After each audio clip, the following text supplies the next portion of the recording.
everybody. My name is Audra Sargelis, and this is The Secrets of Sex.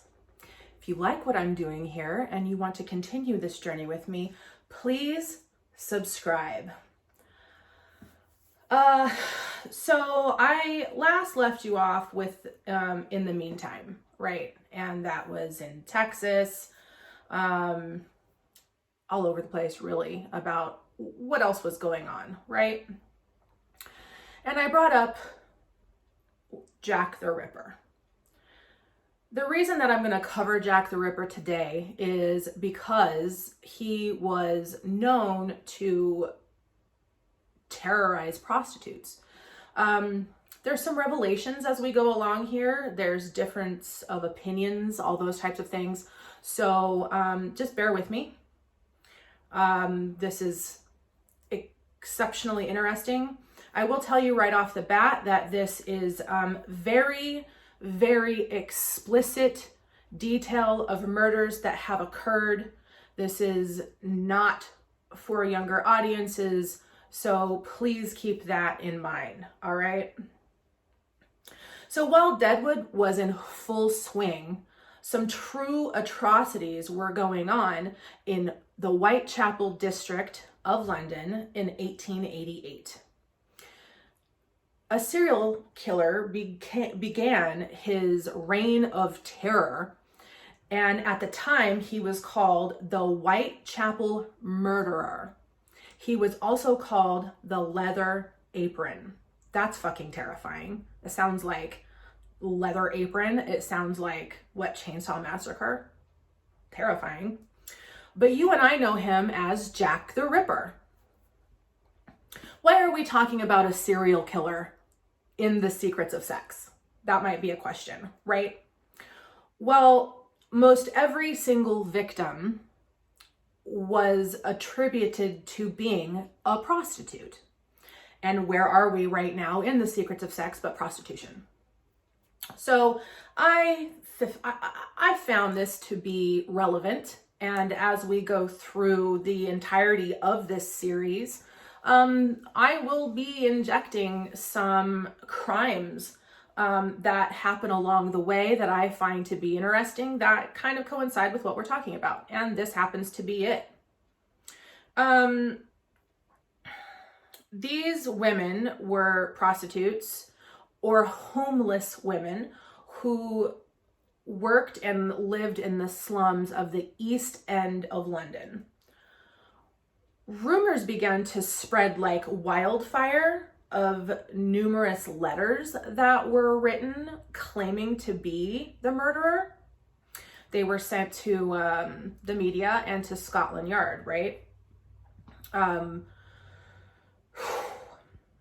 The name Jack the Ripper originated from a letter that was called From Hell. That alone, there is a movie actually with Johnny Depp that was taken off of the letter alone. And they took the letter and the story of Jack the Ripper and they just kind of flew with it and went in a myriad of directions. And it's like, that movie is like, okay, it's devilish and just odd if you haven't seen it. And it kind of veers away from Jack the Ripper. I mean, it does and it doesn't, but it's just an odd movie. So the letter was from an anonymous source claiming to be the murderer. And though it was seen to be a hoax, they really did believe it was from Jack the Ripper, and we get to that.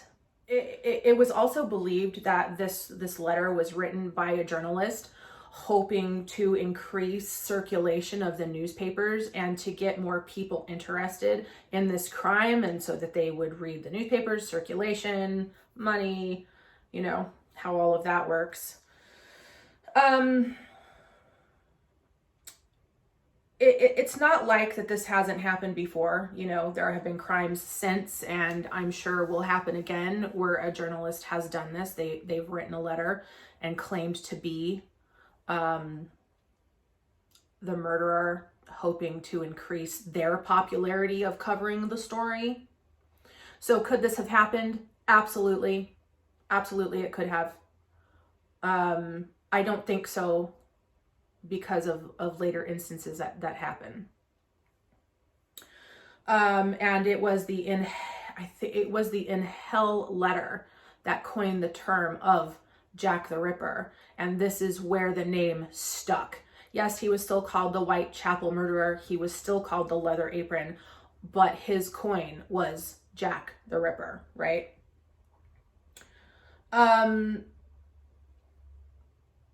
It was George Lusk from the Whitechapel Vigilance Committee who got the letter, and it came with a preserved human kidney, supposedly from a victim.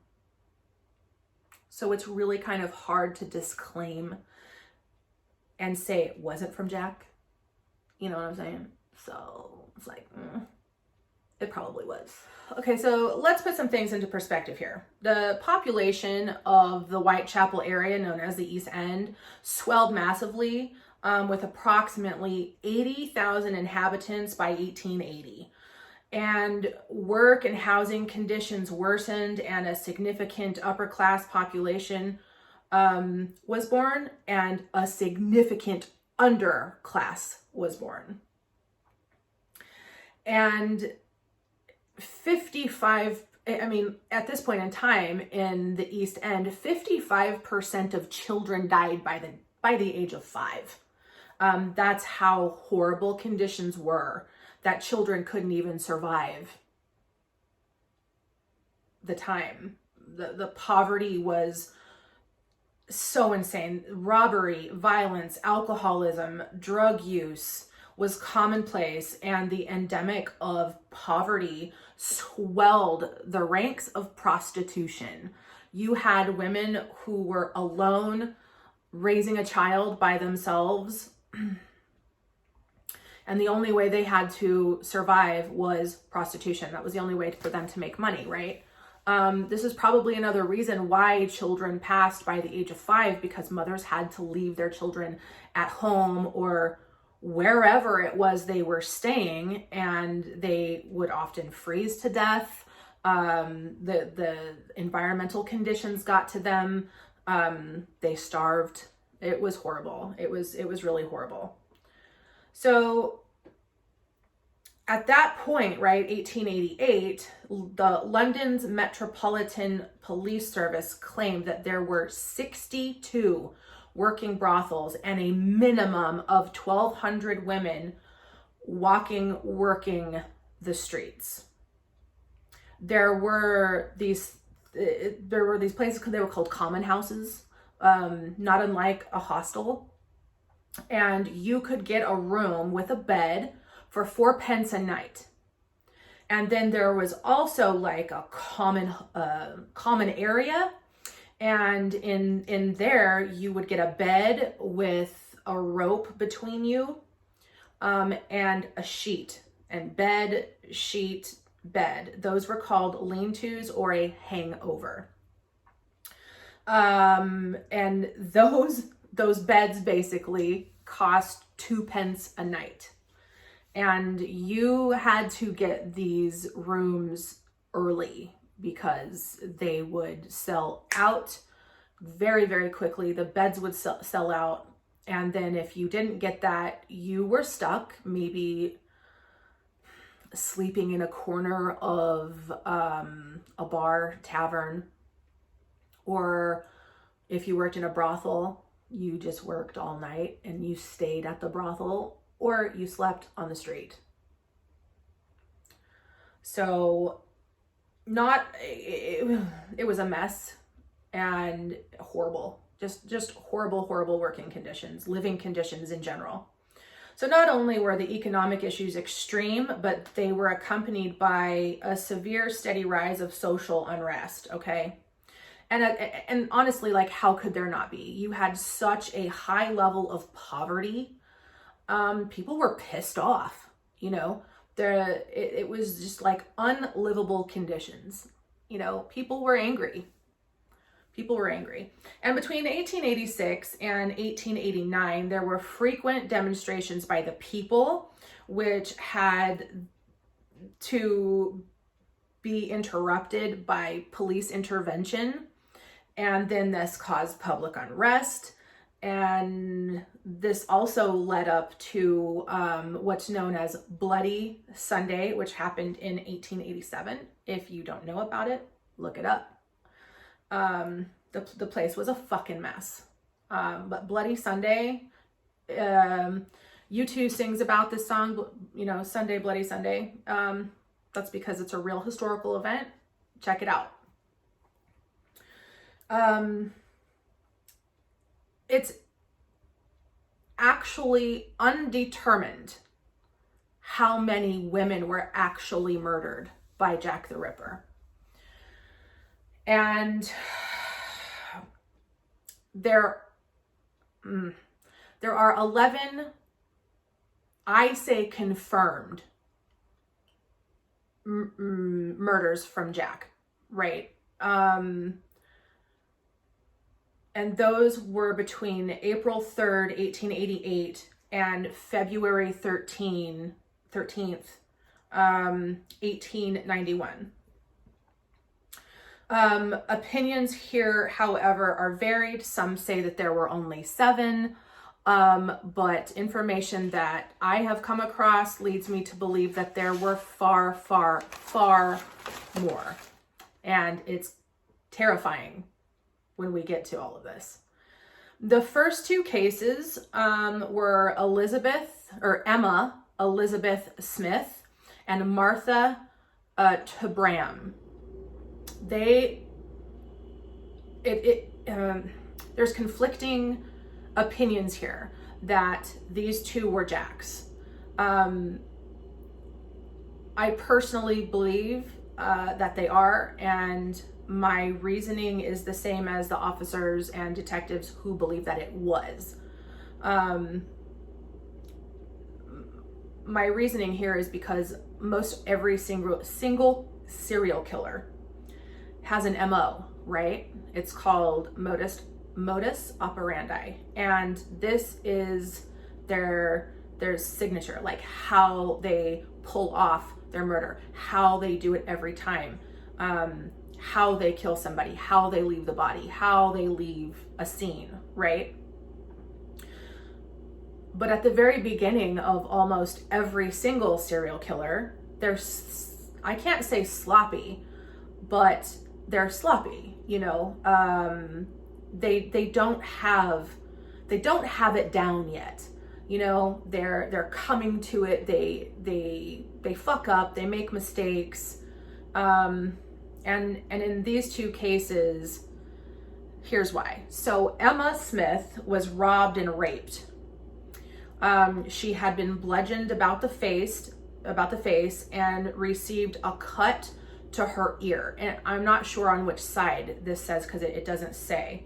A blunt object was also inserted into her vagina, and it ruptured her peritoneum. And this is the lining of the abdominal cavity. What the fuck? The person that did this was savage. I mean, brutal. They inserted this instrument into her so hard, it literally ruptured that lining in the abdominal cavity. Do you know how far that has to go into a woman's vagina for this to happen?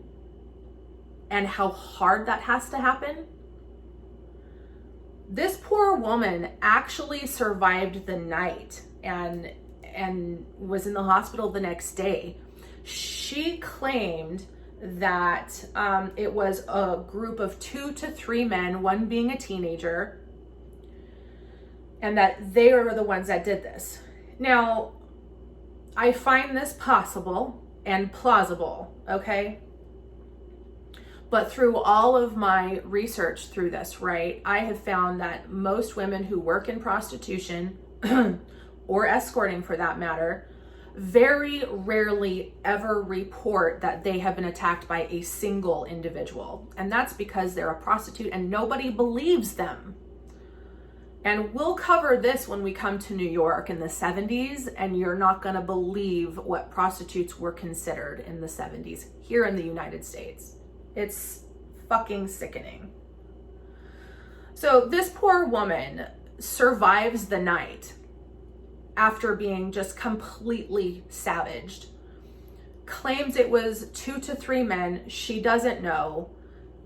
Is it possible? Absolutely. However, I really don't believe it. I think it was one person. I think this was probably Jack's first victim.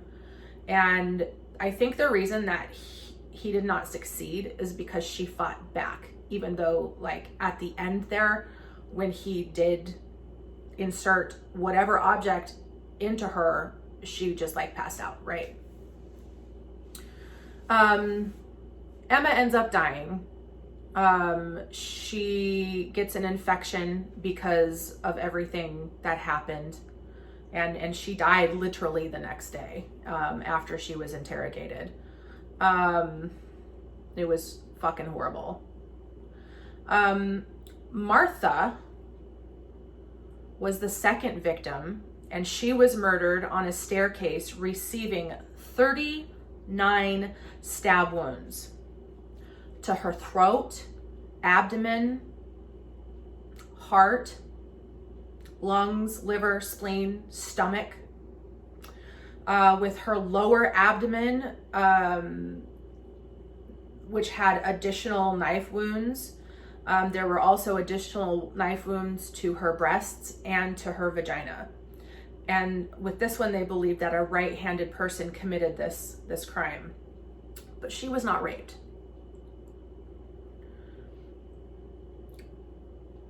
Several witnesses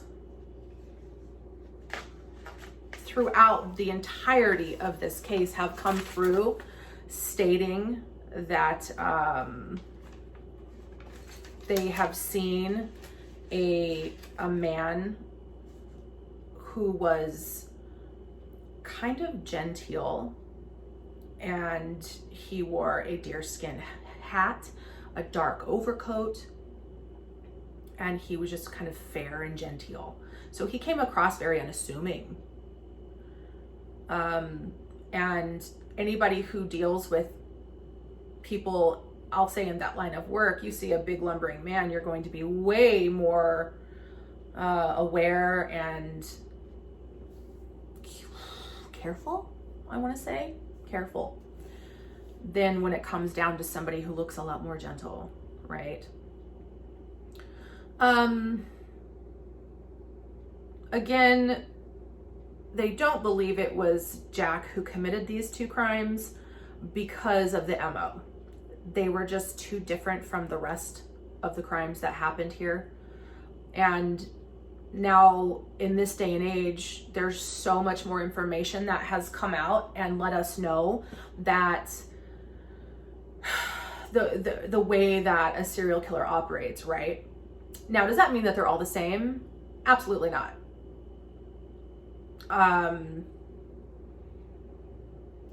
You know, like you look at Jeffrey Dahmer. Jeffrey Dahmer was very curious about death at a very young age. He was practicing on animals, and then he had more than a few fuck ups. But when it got to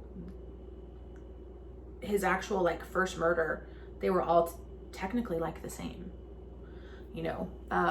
And I think it goes along the way with several, but I mean, there's too many to count, but you know what I'm saying? It's just like,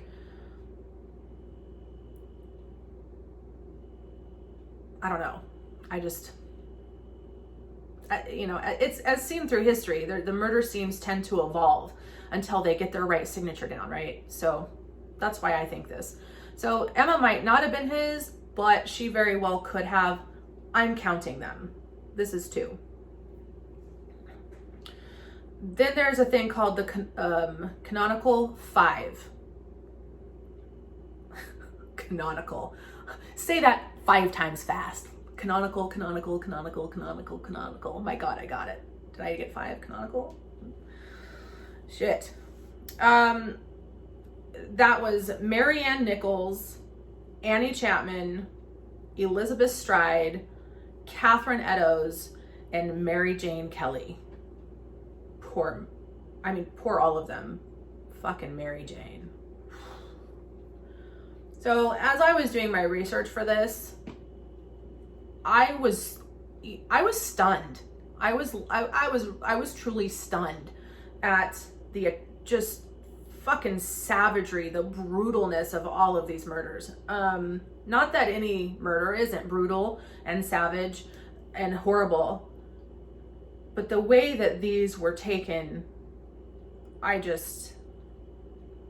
holy shit. I mean, I've watched documentaries on Jack the Ripper. I've watched new documentaries on Jack. I've read books about him. But this is something else. So our third victim, which Scotland Yard considers to be the first, is Mary Ann Nichols, right? She was discovered at 3:40 a.m. on Friday, August 31st, 1888.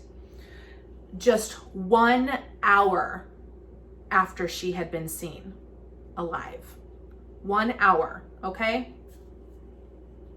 Her throat had been cut twice, severing all the tissue down to the vertebrae. Her vagina had been stabbed twice, and the lower part of her abdomen was ripped open, causing her intestines to protrude through her abdomen. There were also several other incisions along the sides of both of her abdomen. And this was all done with the same knife and believed to be done in a downward manner. Number 4, considered by Scotland Yard as number 2, Annie Chapman. One week later, on September 8th, it was a Saturday, she was discovered at 6 a.m., an astonishing 30 minutes after she had last been seen alive. 30 minutes.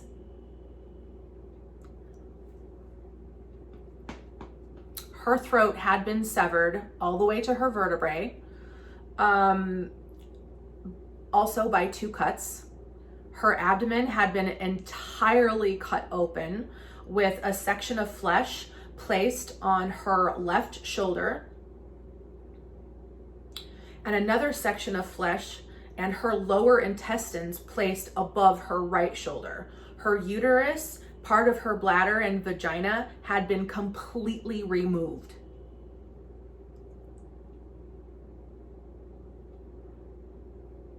"30 minutes. So he committed this crime in less than 30 minutes. He literally slaughtered this woman in, I don't know, what do we think, 15 minutes?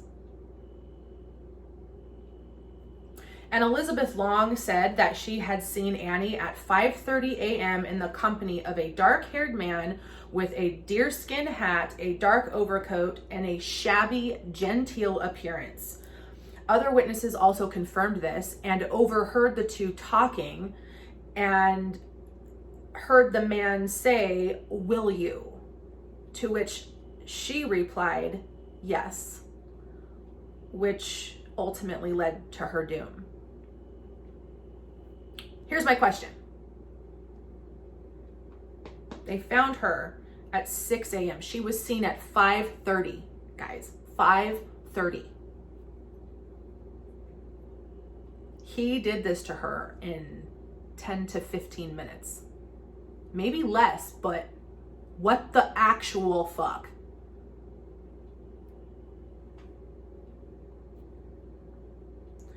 Also, this person had to have had blood all over him. I mean, like, you're gonna cut somebody's throat, that projects out, right? It spews. There had to be blood all over his body. I mean, after you do this and you're not running away,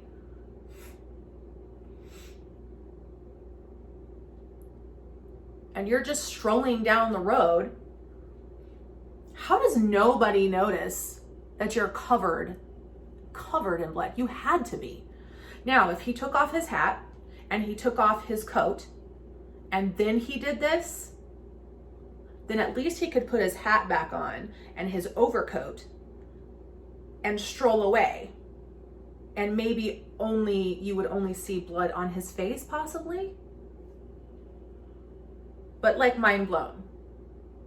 Last seen at 5:30, find her at 6 a.m. Like, what the fuck? Chuck, right? Number 5 and number 6 were done the exact same early morning. That is Elizabeth Stride and Catherine Eddowes. Now, they were murdered the same morning within 45 minutes of each other. Elizabeth's body was discovered at 1 a.m., okay? With a single cut across the throat, measuring 6 inches across her neck, which had severed the left carotid artery and her trachea, okay? Before ending below her right jaw. So right here. So it was like, I want to say it was like this.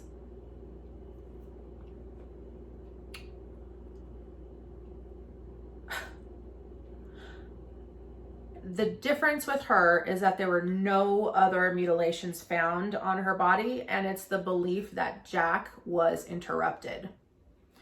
And because he was interrupted, I don't think that man got his fix. And let's be honest here, murder was his choice, his drug of choice. Several witnesses came forward to say that they had seen Elizabeth with a man who matched earlier descriptions that had been given for Annie. And of course, as in like with all, like there's a bank robbery, right? You have 6 people. These 2 see the same people. This one sees somebody that looks like them, but different. This one sees somebody completely different. And this person over here says, you're all fucking crazy. It was a bald man who was 7 feet tall. I mean, you know what I'm saying? It's just like telephone. It goes into, I think, some panic. I think anxiety. I think also maybe being accused of the crime yourself. So they're like, oh fuck, I don't know what to say. But people came forward and there were enough witnesses to say that Annie was seen, not Annie, I'm sorry, that Elizabeth had been seen with the same type of person that Annie had been. Poor Catherine. So Catherine was discovered 3/4 of an hour, 45 minutes after Stride was found. So he left Elizabeth, and in what amount of time did he find Miss Eddowes? Because he kills Elizabeth, doesn't have time to do what he wants to because obviously something happened, and then he finds Catherine. And this is all in a 45-minute window. Now, her throat was severed ear to ear. Her abdomen, oh my God, abdomen. I guess I'm having a hard time with words today. Abdomen, pardon me, this isn't funny, was ripped open by a long, jagged wound before her intestines were removed.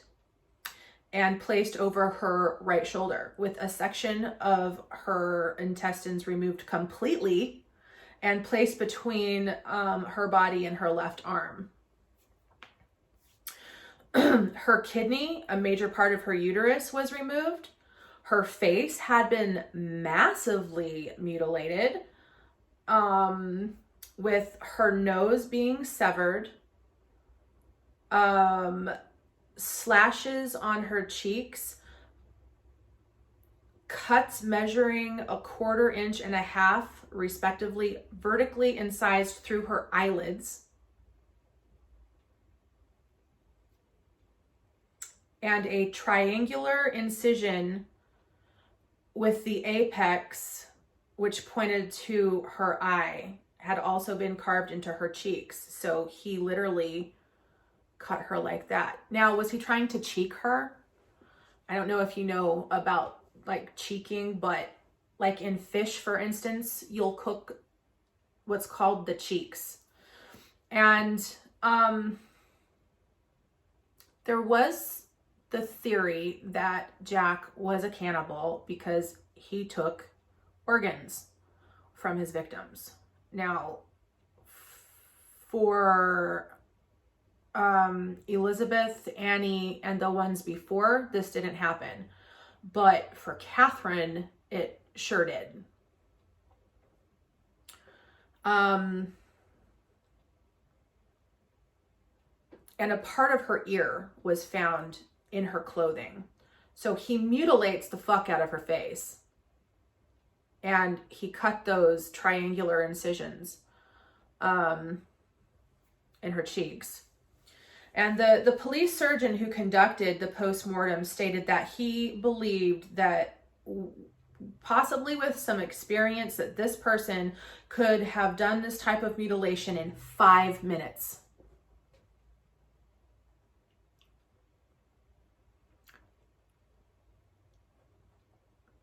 I don't know about you, but I have you ever been hunting?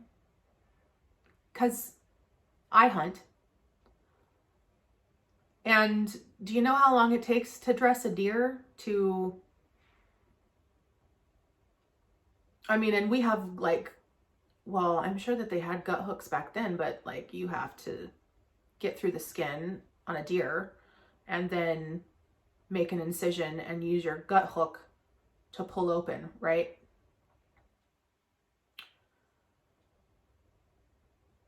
And I suppose, it doesn't take that long.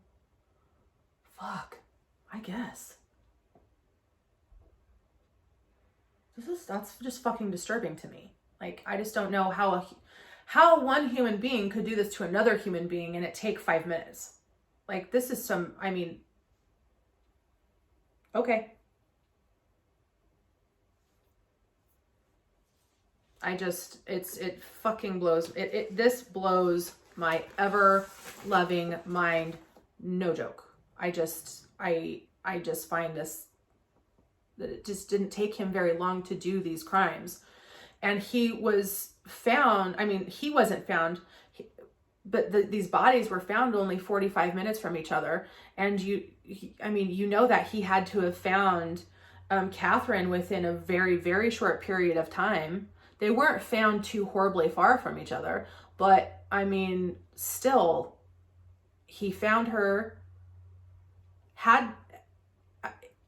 which we get to this too, but had to have subdued her or gotten her into a vulnerable position for this to happen, don't you think? And then like, boom, boom, there it is. It's just like, I don't know. It just... A section of Miss Eddowes' apron was found 10 minutes after her body was recovered in what's called Goulston Street, in a common house entrance. And it had an inscription that said, "The Jews are the men that will not be blamed for nothing."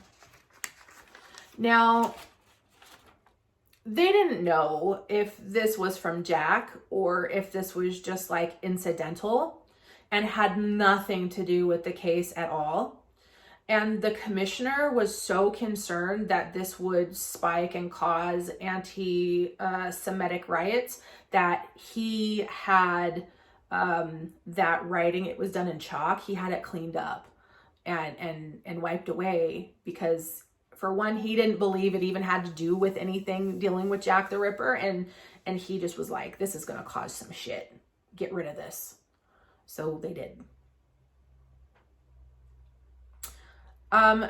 Number 7, Mary Kelly. Hang on to your seats. Hang on to your hats. This one is, this poor woman. This poor woman. I just feel for her. I really do. I feel for this woman. My God. I mean, all of them, everything that has happened here is just horrible, right? But Mary Jane Kelly. There is actually, we're not going to post this picture. Typically I would have something like go up here, right? Or here, wherever. But, I'm going to leave this up to you to see the picture of Mary Jane Kelly.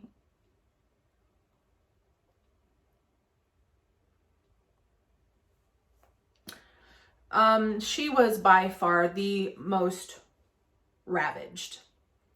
She was found at 10:45 a.m. on Friday, November 8th, 1888. She was completely disemboweled. Her face had been hacked beyond recognition. And by this, I mean, she had no fucking face. She had no eyes. She had no nose. She had no, there was just nothing there anymore. Her throat had been severed down to her spine. Her abdomen was emptied of all of its organs. Okay? All. Her uterus, kidneys, and one breast were placed under her head, while other viscera was placed around her feet on the bed, and sections of her abdomen and thighs were found on the bedside table. Her heart, however, was completely missing from the scene and never found. Again, I'm sitting here going, okay, like, are you preserving these things? Are you preserving them? What are you doing, Jack? Are you eating them? Have you eaten them? Are you eating them? What's going on? And I first started thinking about this when it came down to like the cheek thing, right? Because if you follow cooking at all, you know anything about cooking, cheeks are a delicacy. And I'm also wondering that when he did that, if he just didn't actually have the time to completely remove the whole cheek. Now this would be considered the whole cheek, right? This whole area here. And he cut her like that, you know, like that. So that leads me to wonder, is that somebody who was eating his victims? It's plausible. And there's been other fucking sickos out there that eat people, as we all know. Ding ding again, Jeffrey Dahmer. So, yo, what the fuck did he do with her heart?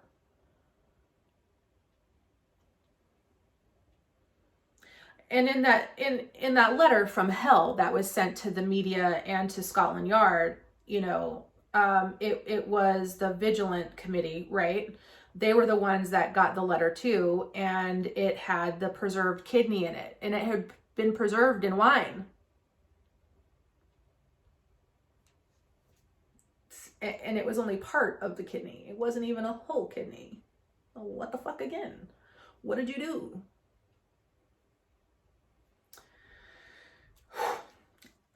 There were ashes found in her apartment hearth, and suggesting that the murderer had used several combustibles to illuminate the room as he went to work on poor Mary Jane. And that fire was so damn hot that it melted the solder between the kettle and its spout, which had fallen into the fire pit, the fireplace. So this is the one that I think he spent the absolute most time with. There's nothing really here to state how long he spent with her and when she was last seen. So she was seen on Thursday, but there's no time frame here about when. And then she was the one who was found the latest in the day, because it was 10:45 a.m. All these other ones were found very early in the morning.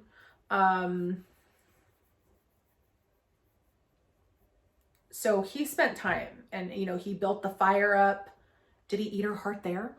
Did he eat her heart? Like, no, with everything I've read and seen, it's like nobody really talks about this part. Was Jack a cannibal?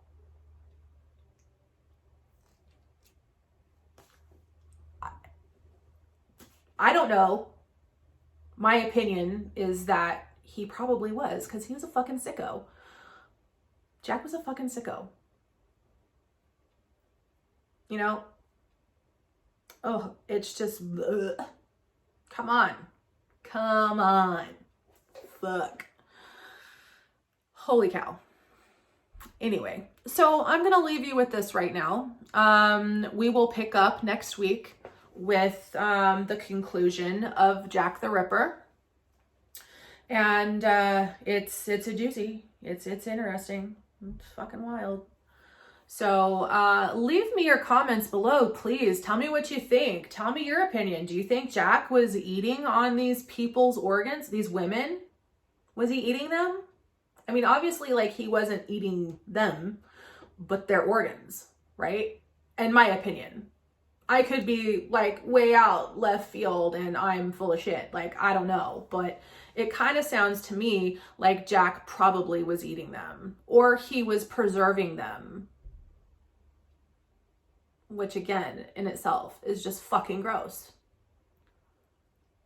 So, yeah. Woo! Anyway, until next week, my loves, I am Audra Sargelis, and this is The Secrets of Sex, and I can't wait to see you next week. Again, if you like what I'm doing here, please do me the favor and subscribe, my loves, because this is gonna be fun.